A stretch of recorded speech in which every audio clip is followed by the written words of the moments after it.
Good morning everyone, and as you can see I'm coming to you from the beach again.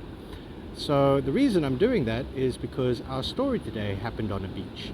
It wasn't really the sea, it was more of a lake, but they call it a sea. But anyway, so the story today is just after Jesus is resurrected again. He's appeared to his disciples a few times, but they're still not really sure what's going on because he's in and out all the time. They don't really know where they stand. So a few of them start to go back to doing what they know. For Peter, that was fishing. So one day Peter says, I'm going to go fishing because I don't know what's going on right now and I just need to do something that I know what's up. So he goes fishing and a couple of the others say, hey, we'll come with you. So I don't know if you know what the boats look like that they used back then. It wasn't like the huge ships that we have today. It was like those little rowing boats that you have where you go on there with a few fishing rods and you just, going around a little pond or a little lake or something. That was what they were using, more or less. So they go out at night because that's when the fishing is good in that particular area. And they're out there the whole night. They don't catch anything. They're using nets and they just don't get anything.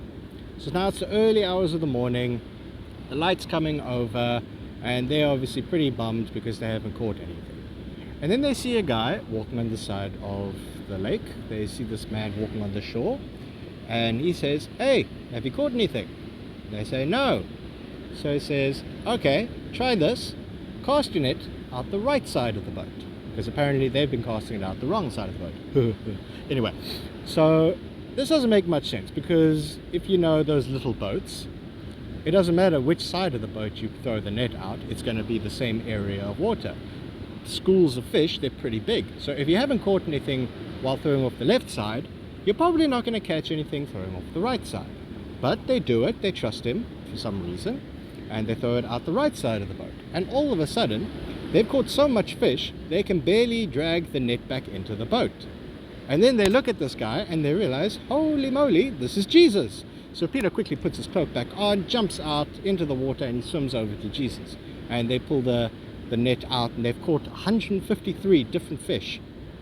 Massive amount. And yet the net still hasn't broken, which is apparently quite amazing for the amount of fish that they caught. So the lesson that we can get out of this is Jesus is going to tell us to do some things that we don't really understand sometimes. It doesn't really always make much sense. But the thing is, if Jesus tells you to do it, it's a good idea. Even if it doesn't make much sense to you. Living a life with Jesus doesn't always make much sense. He's going to tell you to do some things. You're going to have to make some decisions that aren't going to make sense to you at the time. But the thing is, if you trust Jesus, it's always the right decision because he knows what he's doing. And he's always going to bring abundance into your life. He's always going to bring more into your life than you can ever imagine if you try to just do what makes sense all the time. So yeah, just remember that. Sometimes living a life with Jesus is not going to make sense. You're going to have to make some weird decisions.